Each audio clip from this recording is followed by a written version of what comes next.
Let's see how they work. The first presentation technique, I want to apply them. I want to show them, show it, how to practice, how to apply them in practice is PPP. lexical approach. من 4 تا رو میخوام تدریس کنم، بعد در مورد بقیه‌شون هم خدمتتون آخر سر یادآوری کنید. باز میگم من 4 تا مورد رو ابتداً بر اساس اون تدریس داشته باشم، بعد خدمتتون عرض میکنم. The steps for presentation, practice and production is as you see on the board. Leading and setting the context, presentation MFP, control practice, less control practice, practice, personalization and delayed feedback.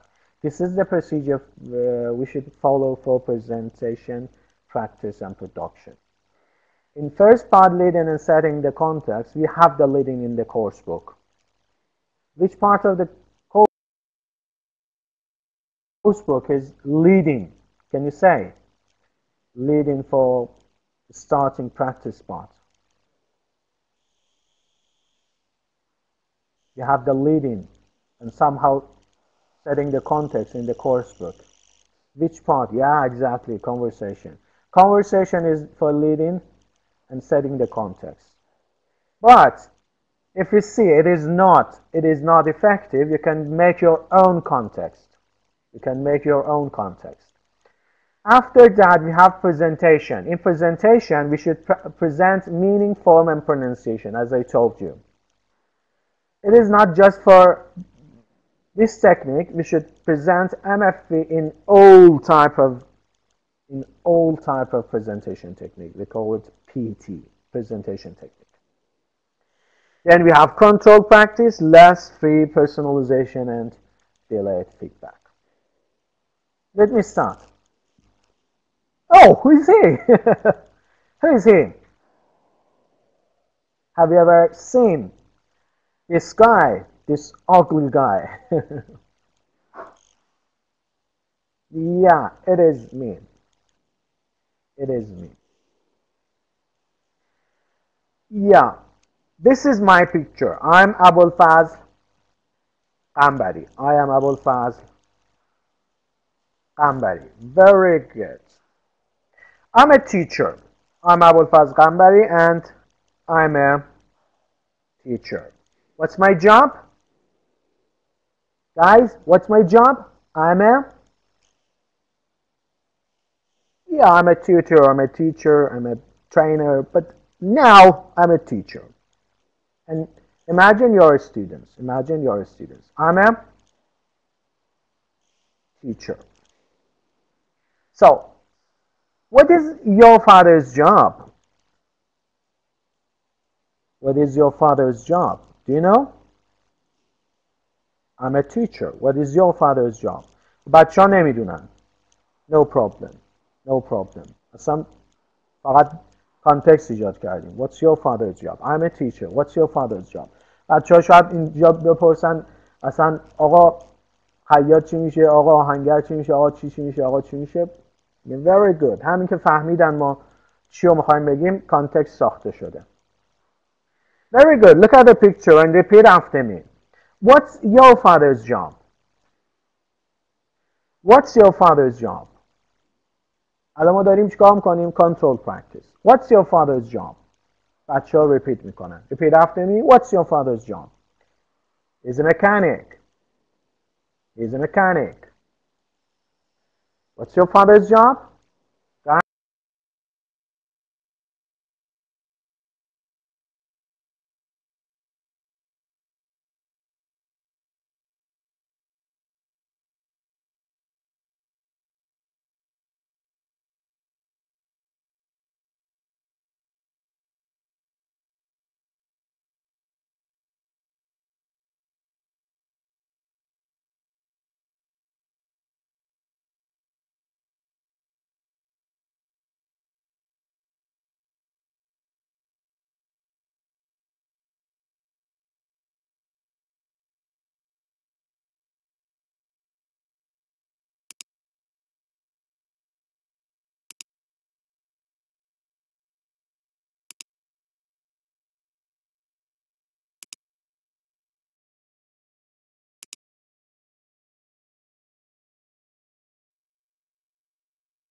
What about LA? LA.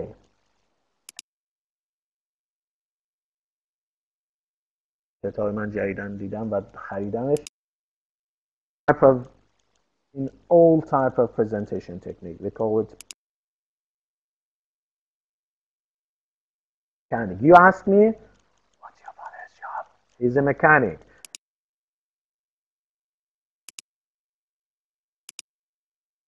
I'm a teacher. What's my job? Guys, what's my job? I'm a tutor, I'm a teacher, I'm a trainer, but now I'm a teacher. And imagine you're students. Imagine you're students. I'm a teacher. So, what is your father's job? What is your father's job? Do you know? I'm a teacher. What is your father's job? بچه‌ها نمیدونن. No problem. No problem. اصلا فقط کانتکست ایجاد کردیم. What's your father's job? I'm a teacher. What's your father's job? بچه‌ها شاید اینجا بپرسن اصلا آقا خیاط چی میشه؟ آقا آهنگر چی میشه؟ آقا چی میشه؟ آقا چی میشه؟ Very good. همین که فهمیدن ما چی رو میخوایم بگیم کانتکست ساخته شده. Very good. Look at the picture and repeat after me. What's your father's job? What's your father's job? الان ما داریم چیکار میکنیم؟ Control practice. What's your father's job? بچه ها repeat میکنن. Repeat after me. What's your father's job? He's a mechanic. He's a mechanic. What's your father's job? Guys? جواب میدن. فقط پاسخ رو میدن. What's your father's job? He's a mechanic. You ask me, what's your father's job? He's a mechanic. So we have different types of interaction. Teacher to the students, the student to the teacher, and then work in pair. What's your father's job? He's a teacher. What's your father's job? He's a teacher. Pair work. Yeah? In this way, we practice. What's your father's job? He's a mechanic. What's your father's job? He's a mechanic. Do we need to translate it in Farsi?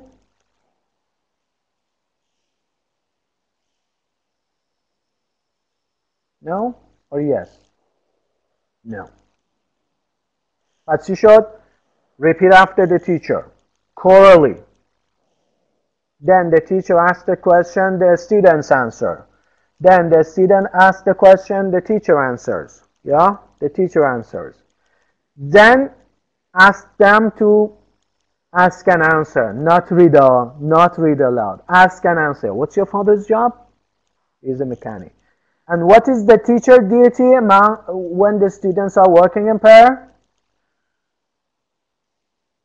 What is the teacher duty? What should the teacher do when the students are working in pair? Yeah, controlling, facilitating, giving feedback. Very good. Exactly. Correcting errors. You should walk in the classroom. Yeah, walk in the classroom and listen to the students when they are talking and guide them, correct them, and guide them and facilitate their speaking. And go to the next one. Now, listen to me. What is your mother's job? What is your mother's job? Repeat after me. What is your mother's job? What is your mother's job? What is your mother's job? What is your mother's job? If you need to focus on pronunciation, you should focus. If there is something for pronunciation, just focus and pay attention to it and ask the learners pay attention to it. Yeah? She is a housewife. She is a housewife. She is a housewife. She is a housewife. What's your mother's job? Answer. You ask me, what's your mother's job? She is a housewife. Now work in pair. Again, walk in the classroom and give feedback. What's his job? He is a teacher. What's her job? She is a dentist. And in this way, we continue. Then, after presenting and practicing, practicing the functions, you have, I think, 6 sentences. 6 sentences, 6 functions. So, not 6 functions, 1 function with 6 sentences, 6 question and answer. Yeah? Then ask them to work in pair. At the end, again, work in pair. What's your father's job? What's your mother's job? What's his job? What's her job? And again, work in the classroom and ask the learner. Listen to them and correct them and give feedback if they need. اگر دوستان از تصویر استفاده نکنن، حالا چه فلش کارت باشه چه پاورپوینت باشه، خب معانی رو شاید نتونن منتقل کنن. خب مکانیک و تیچر و اینا خب ساده است، اما دنتیست چی؟ هاوس وایف چی؟ بقیه چی؟ خب اون موقع باید تکنیک های دیگه استفاده کرد، مثل دراینگ، نقاشی بکشیم. یه لحظه دیگه نقاشی خیلی حرفه‌ای نمیخواد، در حدی که معنا رو منتقل کنه که خب اونم باز مهارت نیاز داره. من خودم این مهارت رو ندارم. یا اینکه پانتومایم داشته باشیم، با پانتومایم و بادی لنگویج نشون بدیم. یا نهایتا نشد یه دونه اکویوالنت و فارسی رو بگیم. بعد میگیم که what is housewife in Farsi? We can say what is housewife in Farsi. برای تدریسش هم elicit میکنیم. چون اینها داخل خود فانکشن ها هستش، میتونیم پریتیچ نداشته باشیم، اگرچه پریتیچش هم هیچ مشکلی نداره. اما وقتی داخل کانتکست هستش و میشه این کارو کرد، دیگه نیازی نیستش پریتیچ کنیم. توضیح نمیخواد. چرا توضیح بدیم؟ چه توضیحی؟ نه توضیح نمیخواد که. ببینید هیز خانومه، هر آقاه، تموم شد رفت. توضیح نمیخواد. his job, her job, my job. باید یه دونه عکس شما میتونید بگید. اصلا ما توضیح نیاز نداریم. ببینید تو یادگیری زبان انگلیسی بدترین چیز، بزرگترین فولت توضیحه. توضیح بیچاره میکنه بچه ها رو، وقت کلاس رو از بین میبره. هیچی هم بچه ها متوجه نمیشن با توضیح. یه دونه تصویر نشون میدید، my job, his job, her job. تموم شد رفت. هیچ توضیح هم نمیخواد. میخواید حالا الیسیت کنید معنا رو، الیسیت کنید. What is my job? My job شغله همین، خلاص. His job شغله، اونم خودتون نمیگید، elicit میکنید. elicit from the learners as much as possible. اصلا نیاز به توضیح نداره. یکی از همکارا پیام داده بود به من که تو کتاب خودش، کتاب راهنمای معلم، گفته که آپاستروفی اس رو توضیح بدید. گفتم توضیح بدید منظورش این نیستش که بیاید شما بگید خب آپاستروفی اس برای بیان مالکیت انسان به کار می رود. برای بیان مالکیت انسان اول باید اسم انسان را بیاوریم و بعد نمیدونم. دیدید این جزوه رو دیگه. این جزوه دانش آموزا رو میکشه. All of them are abstract issue and the learners at this age are not able to understand abstract issue. Do you remember when you were a student? When I was a student, I can remember that I was not able to understand what the teacher said. This is fa'il, this is maf'ul, this is fi'l, this is jumla, this is present perfect, this is present continuous. What the teacher said. All of them are abstract issue and the learners are not able to handle, to understand them. And this is a very big fault, unfortunately. We do. Unfortunately, we do them in our classroom. There is no need for explanation at all. Forget about explanation. Explanation is not effective for the learners. ما فکر میکنیم که توضیح بدیم بچه ها میفهمن. توضیح سمه. کلاس کشه. بچه دانش آموز کشه. The learners learn by doing. The learners by doing, not by listening to abstract issue. Got it? And it increases, thank you. It increases the teacher talking time. It increases the teacher talking time. Chara, John, you see that the learners don't understand your explanation, and you say that word چیکار کنم بچه متوجه نشدن باز you explain again you explain again you explain again but we can use some effective techniques instead like showing pictures and eliciting from the learners. But about pre-teaching vocabulary, it is okay. But here we do not need to pre-teach the vocabulary because we have them in context and you can easily present the meaning of these vocabulary in context. But we have some vocabulary at the end of the course book in picture dictionary part. If you want to present them and ask the learner to use them, after teaching this part and asking the learners to work in pair, you can teach them while using functions. Yeah, while using functions.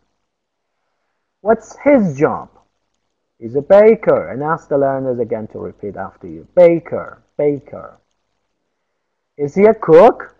And then ask them some CCQs questions. CCQs. By CCQs, we mean concept checking questions. نمیگیم بچه خب, have you understand? Have you understood? Got it? Okay, no. That's wrong.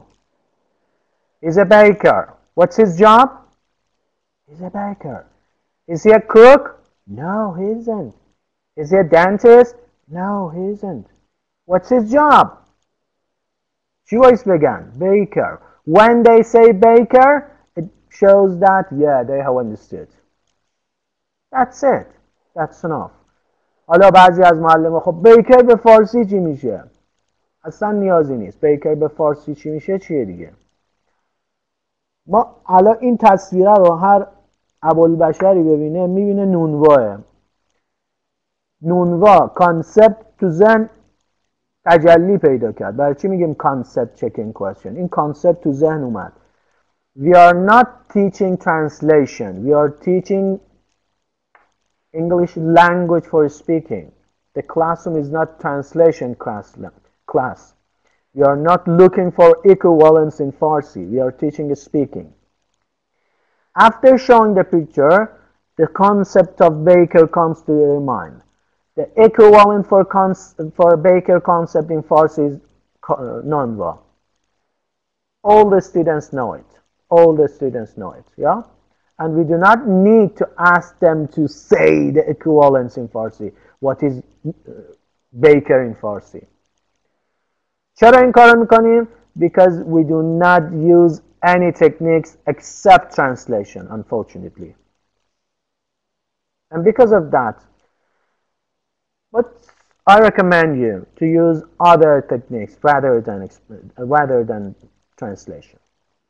And after teaching again these jobs, ask them to work in pair. Again, work in pair. What's his job? What's her job? What's his job? What's her job? What's his job? They do, yeah, they speak in pair, they work in pair, and you again work in the classroom, monitor them, give feedback, and facilitate their speaking. If they can't remember, put the language in their tongue, on their tongue. Oh, what's this? And when they ask questions in Farsi, it is the time for teaching classroom language. آقا ببخشید این عکس چی بود؟ بچه ها حواسه اینجا یکی از دوستاتون پرسید این عکس معنیش چی بود؟ از این به بعد اگه کسی سوال داشت اینجوری میپرسه. What's مثلا نانوا in English که میره برمیگرده اون چیا؟ Talk to your teacher. We should teach talk to your teacher part in context. When you provide activity for the learners and they encounter a situation, they need a language to use it. Then you should put the language in the tongue. And this is the time for teaching classroom language or talk to your teacher part in the course book. Got it? If you're okay with all things that I've mentioned about PP up to now, write okay in the chat box. 42 تا اوکی میخوام ببینم اینجا. میخوام بشمارمش. ببینیم دوستان اوکی رو می‌نویسن. اوکی 5 تا شد. 4 تا شد. بقیه دوستان همه اینجا یه اوکی بنویسن همه. Very good. After pair work, Yeah, after pair word. Up to here, we just practice control, less control, and here you have free practice. Free practice. Yeah?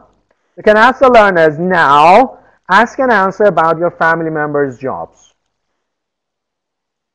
Provide an example for them and let them to practice. What's your father's job? He is there, she is there, he is there. Your father and mother's job. What's your brother's job? What's your sister's job? In this way, you give the learners opportunity to practice this function more for speaking.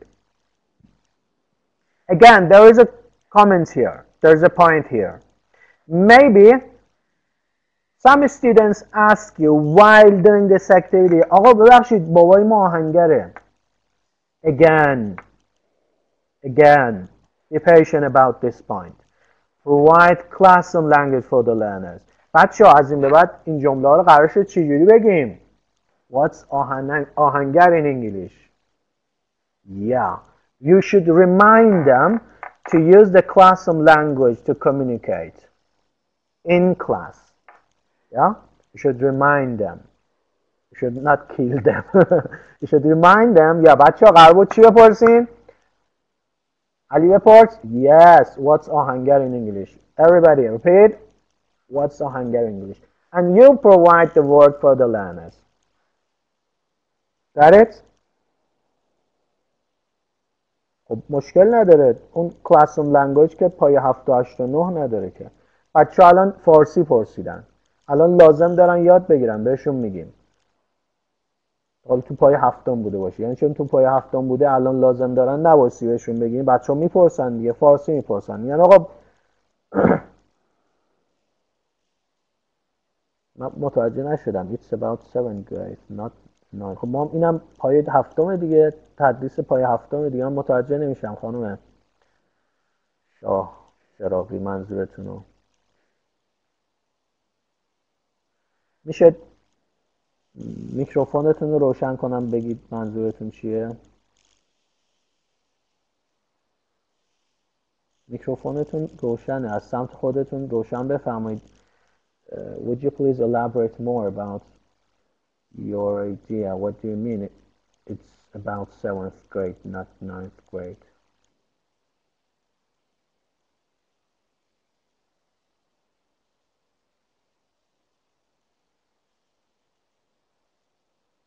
Waiting to hear you.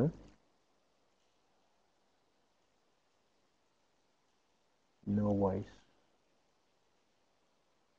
میگید که این پی پی پی به درد 7 میخوره. منظورتون اینه؟ یعنی این مثال برای 7 اینجوریه منظورتون؟ یعنی اینی که من الان درس دادم جاب مال 7 9 چی؟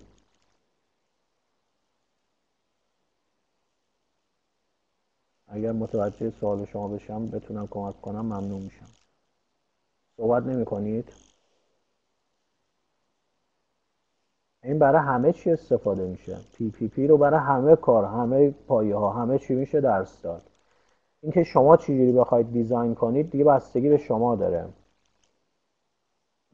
بستگی به شما داره. حالا برای پایه 7 مثال زدیم، همین برای پایه 8، همین برای پایه 9. برای گرامر، برای وکاب. الان پی پی پی رایج ترین روش تدریس تو همه. معذرت میخوام. ببینید من منظورم این بود. بله یکم بلندتر. روستا هستم و سطح زبانی بچه‌ها بسیار پایینه. این چیزایی که میفرمایید الان شما مثلا اینا رو ما تو پایه 7 راحت اجرا میکنیم. بله. اما واقعا من شخصا برای 9 مشکل دارم با پرکتیس ها و خیلی دوست داشتم مثلا همین که شما دارید برای نمونه ارائه میدید واسه پایه 9 بود. یکی از مثلا پرکتیس های درس 3 4 9 بود. اینجوری مثلا خیلی بهتر بود. اونم برای دانش آموزایی که واقعا ضعیفن. یعنی میگم ضعیف یعنی 2 سالم مجازی بود، هیچ کلاس زبانی هم نرفتن، واقعا ضعیفن.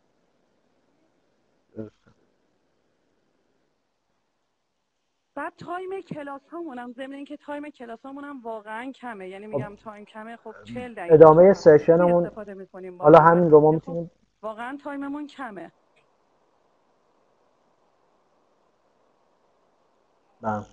من قبول دارم، رد نمی کنم بحث کم بودن تایم رو. خب اما همین تایم کم رو هم ما مدیریت نمیتونیم بکنیم متاسفانه. یعنی یه کارهایی انجام میدیم که همون تایم کم رو هم از دست میدیم. بحث من سر اینه، این که تایم کمه که بحثی نیست.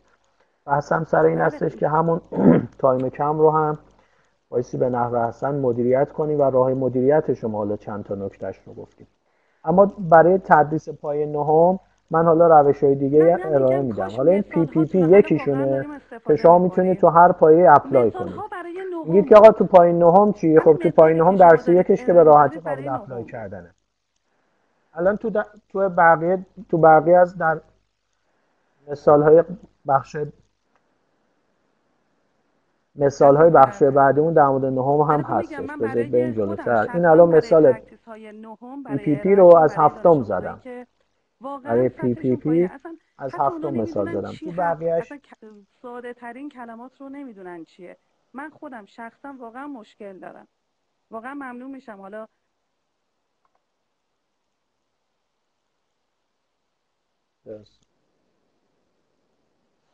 ببینید تا زمانی که بچه‌ها پرکتیس نکنند، پرکتیس نداشته باشن، هیچی رو یاد نمیگیرن. الان اگر همین مدلی که من خدمت شما گفتم، همین مدلی که گفتم، دانش آموزا 40 دقیقه تمرین کنن، شاد و شنگول از کلاس میرن، شاد و شنگول از کلاس میرن، یادم میگیرن. خب همین رو شما تو نهم هم میتونید پیاده کنید. چه مشکلی داره؟ نه چرا سنگین تره؟ ببینید نه مشکل داریم که ببینید من قبول دارم اما نیاز به پرکتیس بیشتری دارن بچه‌ها. ببینید ما داریم میگیم که بچه‌ها ضعیفن، من چیکار کنم؟ آقا من چیکار کنم؟ نه اینکه من برم تو کلاس دوباره توضیح بدم، نمیدونم کار خاصی انجام بدم. باز پرکتیس رو بیشتر کنید. من خیلی مثال میزنم برای همکارا. بله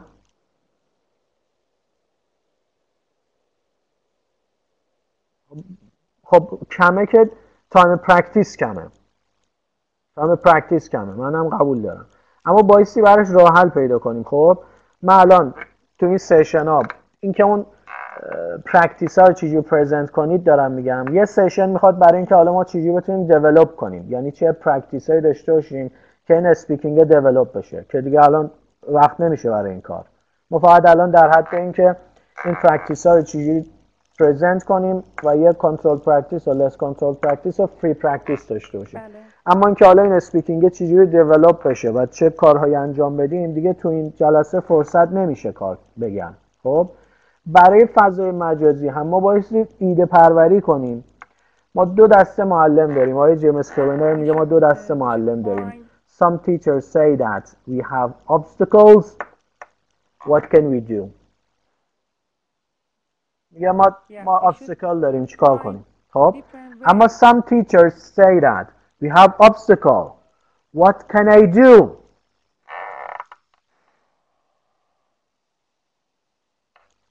ما باید بشینیم فکر کنیم، راه حل پیدا کنیم و شدنی است. حالا توی فرصت دیگه یا من لینک فیلمش رو میدم، دوستان تو آپارات باز نگاه کنید.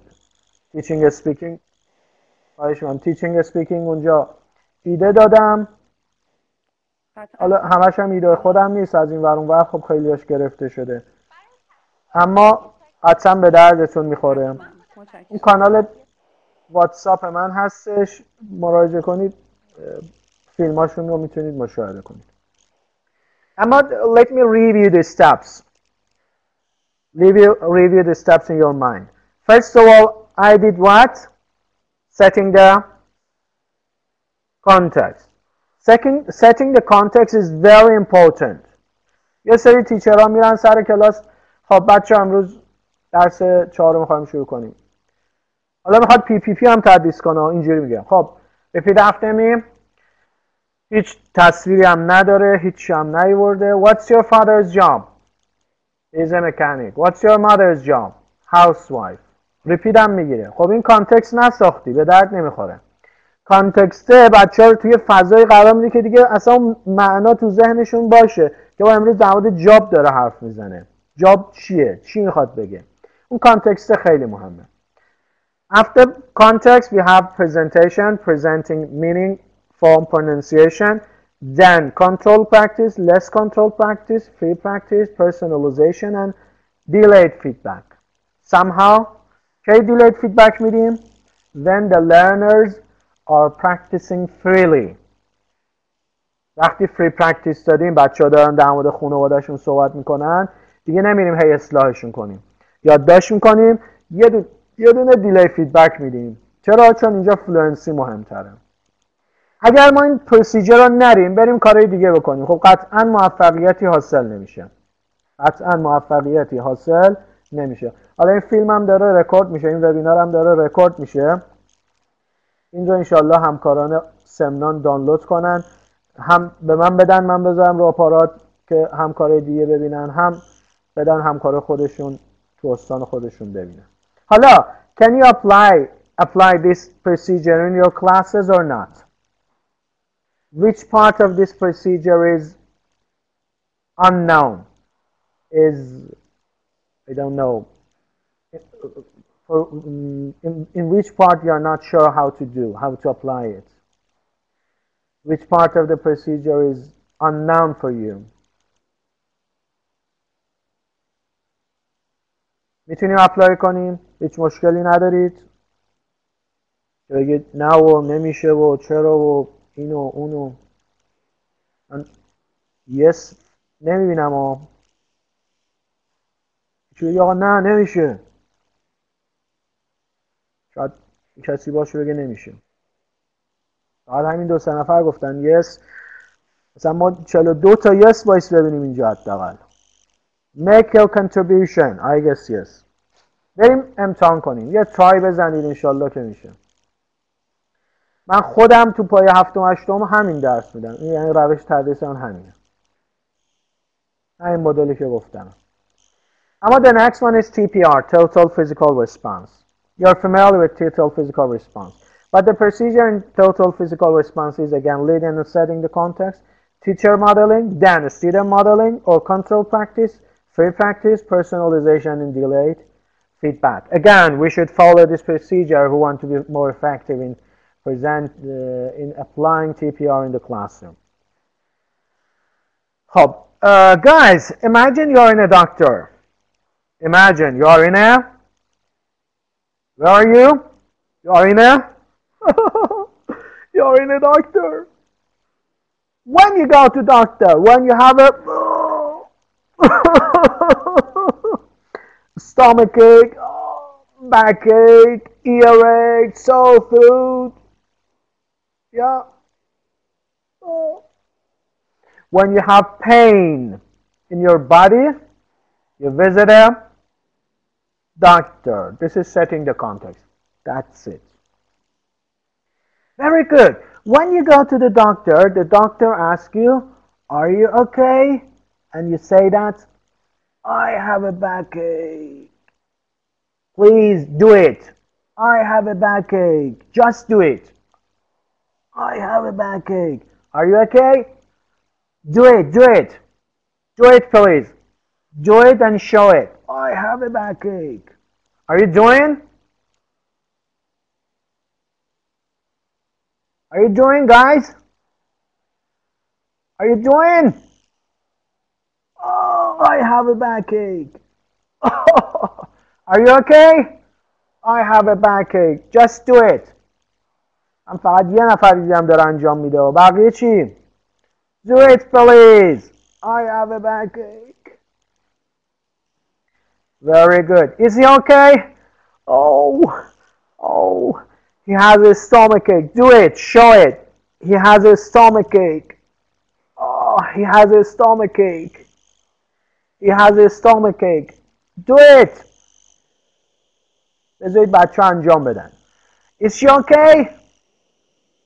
Oh, she has a headache. Do it. She has a headache. من از چند سال بهم 8 نمیدن متاسفانه، فقط 9 رو میدن به ما. من 1 سال 8 داشتم همین مدلی درس دادم، بچه‌ها محشر یاد گرفتن، محشر.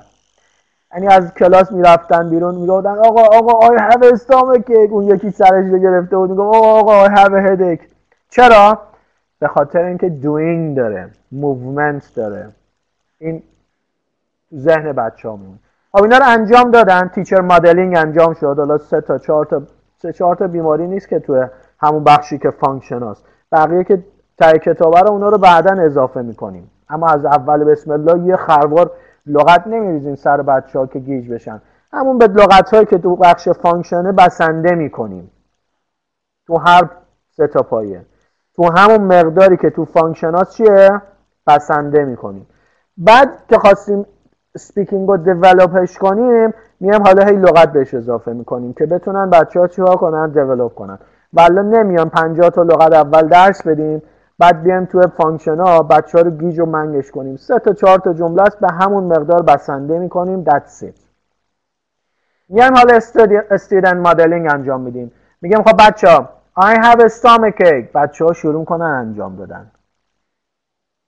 حالا میتونیم ریپیت هم بگیریم، یعنی جمله رو بگن. شما دیگه انجام نمیدید، شما فقط میگید I have a stomachache.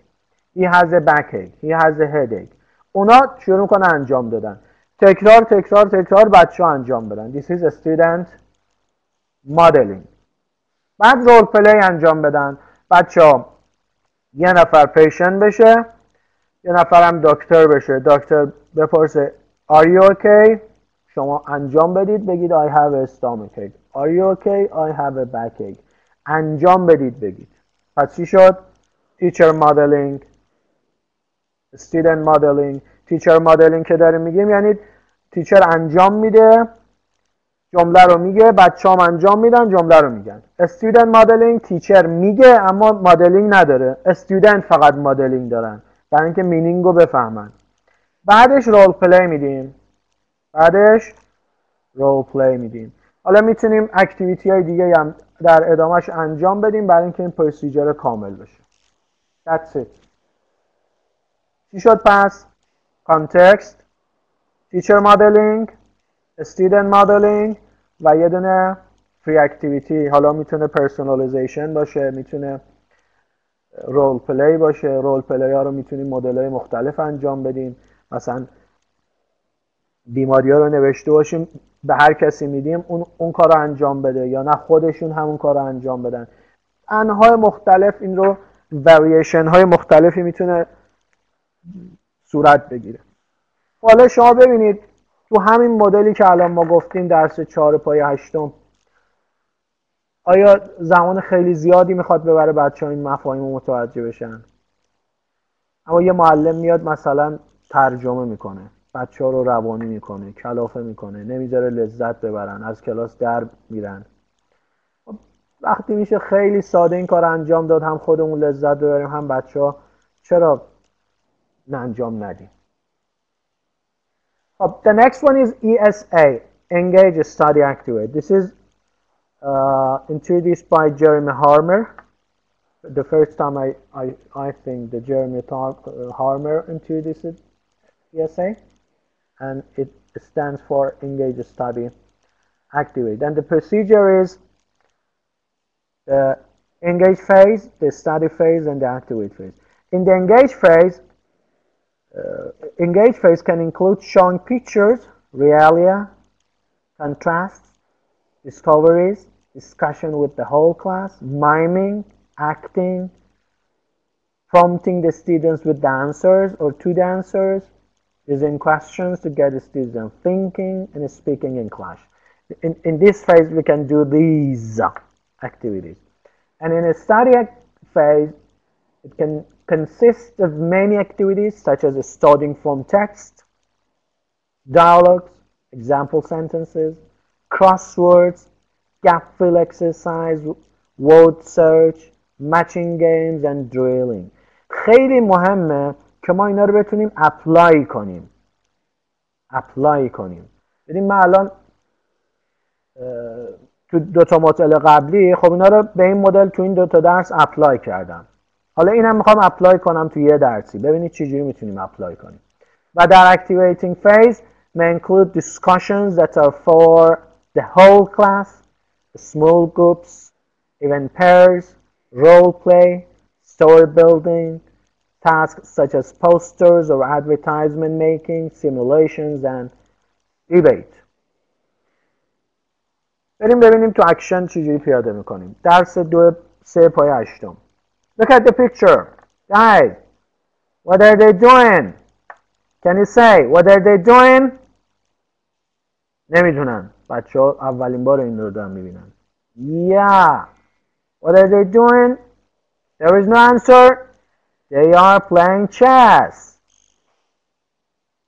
Exactly. They are playing chess. What are they doing? They are playing chess. Is it necessary for translation? Do we need translation? No. Now, can you play chess? Guys, can you play chess? میتونیم اینجوری هم درست کنیم I can't به دستشون بدیم یعنی میتونیم اینجوری رو چوب بستنی بچسبونیم بهشون بدیم یا بگیم از قبل درست کنن یا چوب بستنی اونجا بیاریم با کاغذ از این چسبای ماتیکی هم بهشون بدیم یه دقیقه بگیم I can't بنویسن روش بچسبونن یا روی یه تیکه کاغذ بچسبونن یا نمیدونم دو تا کاغذ رنگی بگیرن دستشون یکیش مثلا قرمز باشه یکیش سفید باشه و کاری از این دست که بگن I can't به این شکل. حالا مدل مختلف میشه این کار کرد. حالا سوالمون چی بود؟ What are they doing؟ حالا از اینا میپرسیم Can you play chess؟ بچه ها میگن Yes I can No I can't Yes I can No I can't. تا اینجا چی شد؟ Engaging phase در حد 3-4 دقیقه 5 دقیقه. خب حالا دیگه چیکار میکنیم؟ میرسیم به study phase چیکار میکنیم؟ میگیم بچه حالا work in pair read the sentences with your partner. شروع میکنن خوندن با دوستشون فانکشن ها رو شروع میکنن خوندن. Can you cook؟ دوستش بگه Yes I can No I can't. Can you play piano؟ Yes I can No I can't. Can you ride a horse؟ Yes I can No I can't. آقا لغت‌های جدید چی؟ لغت‌های جدید در حد همین میزانی که تو فانکشن ها هست میتونیم پریتیچ کنیم بچه‌ها بتونن استفاده کنن. یعنی دیگه ما اینا رو براشون تکرار نمی‌کنیم. ما فقط تا همون engage phase داشتیم. اینجا بچه‌ها فقط میخونن شما میچرخید تو بخش study phase با هم دیگه میخونن و صحبت میکنن و شما فیدبک میدید. بعد در ادامه work میدیم. حالا میگیم say your partner I can't I can cook I can play piano I can ride a horse. حالا میبینید تعداد جملات لغت ها کمه میتونید بیشتر کنید و استاندارد تدریس لغت در هر سیشنی میگن 8 تا 10 تا لغته. new words تو هر سیشنی 8 تا 10 تا لغت بیشتر تدریس نشه. میتونید 8 تا لغت پریتیچ کنید بچه‌ها اینجا استفاده کنن و شروع کنن با هم دیگه بگن. دوباره پیورک میدیم انجام میدن بعد دوباره پیورک میگیم حالا ask your partner Can you cook؟ بگن. Can you play piano؟ بگن. Can you ride a horse؟ بگن. این هم میشه activating phase. این دوتا phase اینجا این شد activating phase. اینو از ESA. پس چیکار کردیم؟ Engaging phase. گفتم what are they doing? They are playing chess. Can you play chess? Yes I can. No I can't. بگن. بعد study phase و آخر سرم activating phase. حالا what about this? Can you apply in the classroom or not?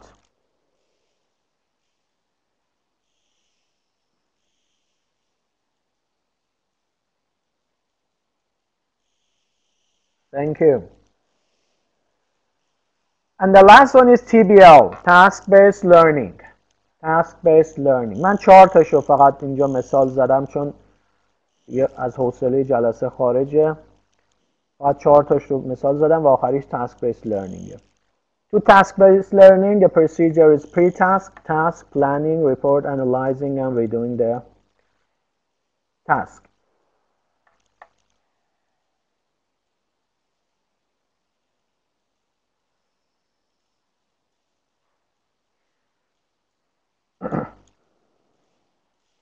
In pre-task, it is like leading or setting the context. So, guys, look at the picture. What do you see in the picture? What do you see? بچه ها شروع کنن دیگه. Yeah, it is Yalda night. Exactly. Yalda night. Or شب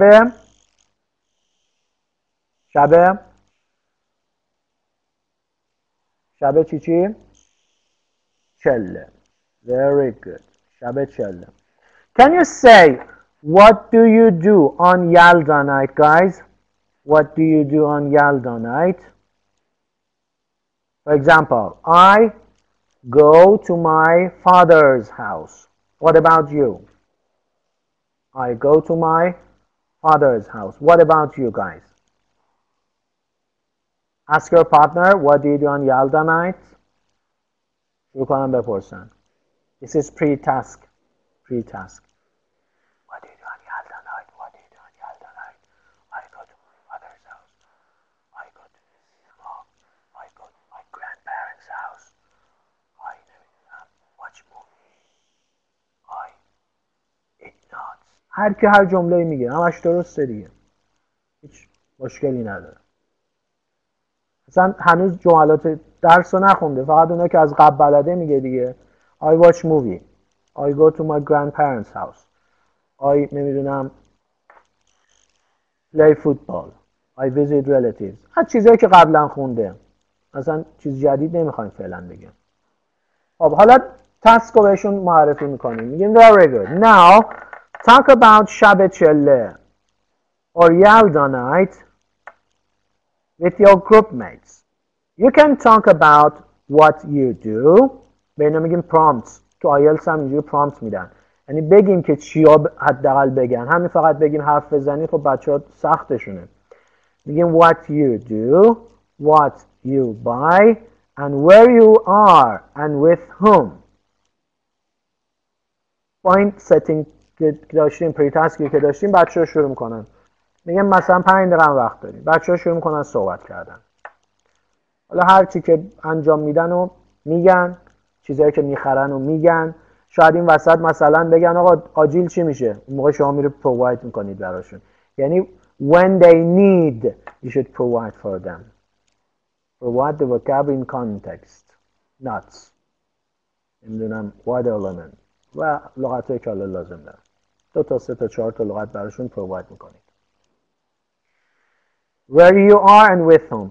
بچه ها 5 دقیقه 10 دقیقه فرصت میدیم صحبت میکنند. بعد چی کار میکنیم؟ Planning. حالا میگیم guys work in group again and make a list of words and sentences you used. لغت ها و جمله هایی که استفاده کردید و لیست کنید. چیا نوشتید؟ چیا گفتید؟ می نویسن. میگن ما این 4 تا لغت رو استفاده کردیم، این جمله ها رو گفتیم.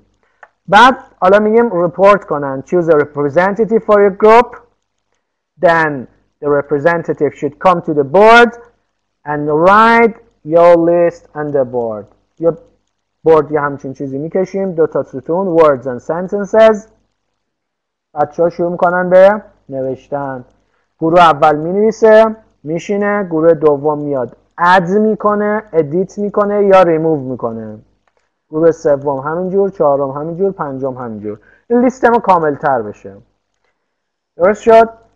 بعد که تموم شد، یعنی ادینگ داشتیم، ادیتینگ داشتیم، ریمووینگ داشتیم، حالا خودمون به این جملاتی رو اضافه میکنیم، کم میکنیم، لغاتی رو کم و زیاد میکنیم. مثلا میگیم که این لغت ها رو میتونیم داشته باشیم: hold a ceremony, buy fruits and nuts, visit relatives, Iranian festival, celebration, longest and darkest night, gather together, read poetry and poems, pomegranates and watermelons. خب اینا رو چجوری تدریس کنیم؟ چون همشون نیو هستن، با تکنیک هایی که تو تدریس لغت داریم دیگه. میتونه از ترنسلیشن باشه، دراینگ باشه، ویژوال ایدز باشه، میتونه پوستر باشه، پیکچر باشه، اسلاید باشه، هر چیز دیگه ای که داریم. و جمله ها: what do you do on Yalda night, where do you go on Yalda night, do you buy fruits for Yalda night و هر جمله که تو کتاب هست. اینجا پرزنت میکنیم در واقع که بهش میگن analyzing. درست شد؟ بعد دوباره چیکار میکنیم؟ میگیم redo the task. Now do the task again. Talk about شب یلدا یا شب چله with your group mates. دوباره همون پرامپتا اما این دفعه باید از اینا استفاده کنن، از این جمله ها و این عبارت ها استفاده کنن. این هم برای task based learning. خب من 4 تا رو اینجا تو این فرصتی که داشتم برای شما پرزنت کردم. یه بار برگردیم این 4 تا رو ببینیم، لیست رو ببینیم. خب PPP گفتیم، TBL گفتیم، TPR گفتیم، ESA هم گفتیم. اما TTT چیه؟ TTT ما با یه تستی شروع میکنیم، بعد تیچ و دوباره تست. اگر رفتید تو مدارس خاص میتونید TTT درس بدید، یعنی عنوان میکنید، میگید که بچه‌ها ما برای فلان کار چه فانکشنایی میتونیم استفاده کنیم، بچه‌ها بگن، بعد بر اساس اون تدریس کنید. و مثل PPP تنها تفاوتش این هستش که تو PPP ایده اولیه این هستش که بچه‌ها هیچی بلد نیستن، شما پرزنت میکنید. اما تو TTT ایده اولیه اینه که بچه‌ها یه چیزی بلدن، مدارس خاصن، مدارس ویژن، قبلا آموزشگاه رفتن. شما یه تست میگیرید ببینید چقدر بلدن، بر اساس اون تدریس میکنید. گایدد دیسکاوری بیشتر برای گرامر. فیلم گرامر رو برای دوستان شیر کردم، میتونن تو کانال آپارات حقیر برن اونجا ببینن. و در مورد GTM هم که اصلا کاری باش نداریم، اصلا خیالش بشید، به درد ماها نمیخوره. اگرچه که خیلی هم معلم همینجوری هنوز درس میدن، کتاب عوض شده اما روش کار معلم همینه. اما لکسیکال اپروچ که دوستان پرسیدن، لکسیکال اپروچ ایدهش بر این هستش که ما اگر به صورت لکزیس درس بدیم بچه‌ها بهتر یاد میگیرن. الان کتاب ما هم بر اساس لکسیکال اپروچ لغتاش تدریس میشه، باید بشه. لکسیکال اپروچ یعنی چی؟ یعنی به صورت یه چانک. اصلا دیگه اونجا شما میگه commemorate nuclear martyrs، نوکلیر رو یه جا بگه، مارتیرز رو یه جا بگه، commemorate یه جا بگه، نمیدونم اینا رو دونه دونه بگه. نمیگه اگه از چانک بگی، لکسیکالی بگی، یادگیریش بهتره. چرا؟ چون انکل میندازه تو ذهن بچه، لنگر میندازه تو ذهن بچه و بچه بهتر اون رو یاد میگیره. اینا تحقیقات گفته. حالا این لکسیکال اپروچ مرتبط با اینه که برای تدریس لغات میگه شما لغت ها رو دونه دونه نیاید بگید، حتما یه چیزی اون کالوکیشنش یا اون پریپوزیشنش اونم باشه، یادگیری بهتر. که خود این ایده گسترده یه، حالا من اینو به صورت خیلی خلاصه خدمتون معرفی کردم. من کتابم تو این زمینه بخوام بگم، Lexical Approach in Grammar، بذارید یه کتابی بود اگر پیدا کنم عکسش رو.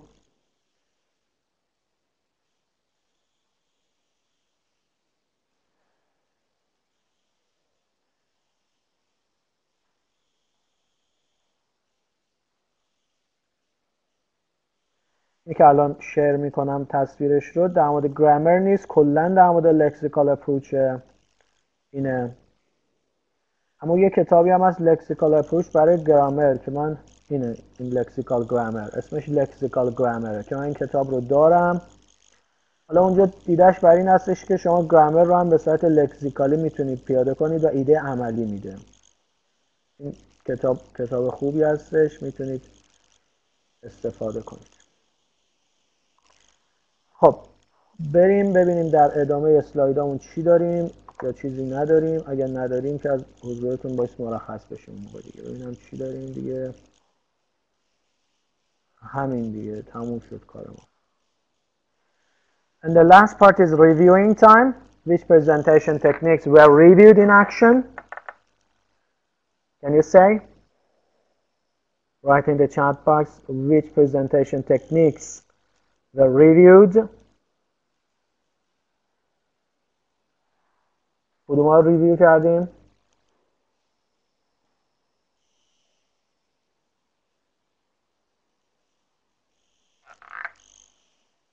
Very good. PPP, TPR, ESL, and TBL. Very good.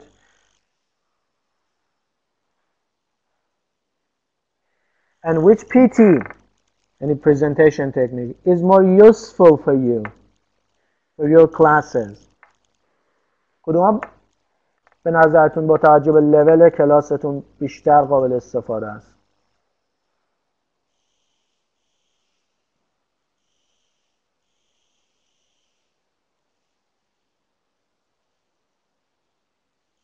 Thank you. How can you decide about using suitable PT? چجوری میتونیم حالا تصمیم بگیریم کدوم یکی از اینا رو استفاده کنیم به نظرتون؟